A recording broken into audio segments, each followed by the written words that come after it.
Hello Total War fans! Welcome to my overview of new Greenskins units from the Broken Axe tribe, led by Grom the Paunch.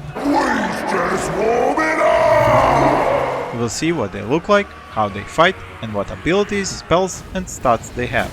In my next video you will see the new units from the Yvresse faction of the High Elves, led by Eltharion the Grim, also known as the Warden of Yvresse. All these new units and lords are part of the latest legendary lord pack for Total War Warhammer II, called the Warden and the Paunch, which came out on the 21st of May. If you are interested in the lords themselves and want to see more about their factions and the campaign mode, you can check out my faction guide by clicking on the link up here on the right and in the description below.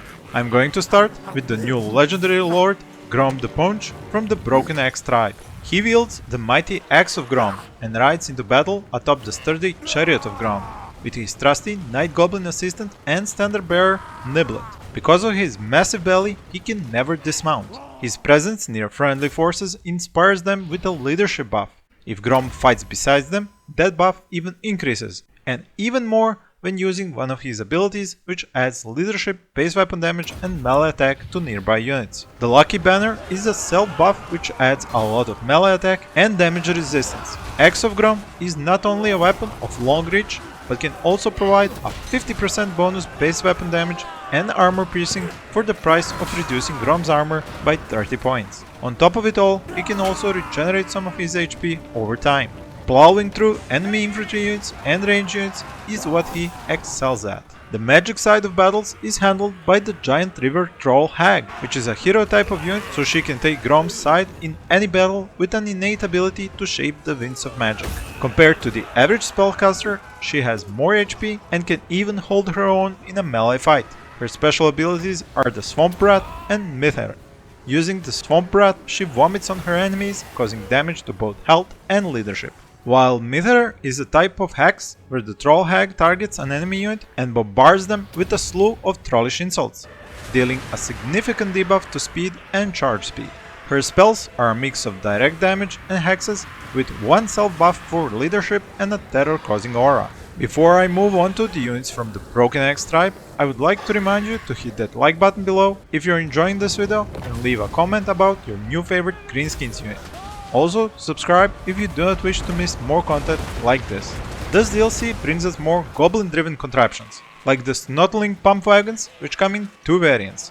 One with Flappas, crude wings attached to the side of the pump wagon, which allow it to make short hops and slam into enemy formations, while the other variant, Spiky Rollers, have sharp spikes attached to their wheels. These excel at mowing down enemy troops and dealing higher damage. The Regiments of Renown version of this unit are the Logey, Bogey, Spore, Splodas. Their totally wacky aspect, as let's face it, they are a Goblin unit, so something has to be wacky, are the mushrooms the Goblin crew carry into battle.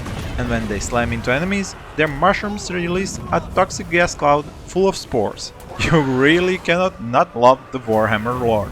Besides the Giant River Hag, there are two other troll units joining the Broken Axe tribe, River Trolls and Stone Trolls. A River Troll somewhat resembles a riverbed it came crawling from, coated in sediment, slime, rotting vegetation, fish carcasses and various other stinky detrituses whose precise nature and origins are too horrible to contemplate. Their smell is so repugnant and repelling that units lose their will to fight and their melee attack as soon as they smell them. The Regiment of Renown version of this unit are the Swamp Fings. They are a horrifying band of trolls which cause terror and have poison attacks. They all excel at fighting in riverbeds and can regenerate. The Stone Trolls, as their names would suggest, live exclusively in caves and mountainous regions of the world. Since they live on rocky mountains, they tend to consume large quantities of stone, the natural magic inertia of which imbues them with a certain degree of magical resistance. The only thing thicker than their skulls, because of which they have poor leadership, is their scaly skin, which gives them very high armor. They also hit harder than their aquatic brethren. The last, but most definitely not the least unit, are the Rogue Idols, the regular and the Regiment of Renown version, which is called the Big Un. Rogue Idols are mighty mythical constructs with the ability to crush armor knights, batter city walls and just about anything else that gets in their way with their brutal fists. Their presence on the battlefield adds leadership map-wide to all Greenskins. The more damage they take, the harder they start to hit. but they lose a lot of their armor as pieces of them fall off and expose their weak points. The Big Un even has a range attack as it can hurl massive boulders at the enemy at long distance, and can get more ammo by ripping away pieces of itself and chucking them at the enemy. As they near destruction, they trigger a bombardment on themselves which deals damage to all units around them. Their only weakness is that they are so slow that by the time they move from one part of the battlefield to the other, everyone else has already died of old age.